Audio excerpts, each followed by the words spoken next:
միևնույնն է, դու միշտ մտածում ես, ասենք ոնց են վերաբերվելու քո ծնողների հիշատակին, քո արարքի պատճառով։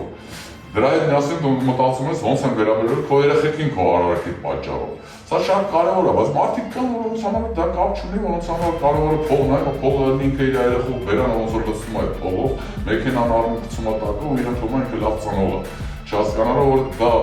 իրականում արժեք չի, եթե դու արժեք չես լցնում երեխուդ ջամի մեջ, ասենց ասած, այլ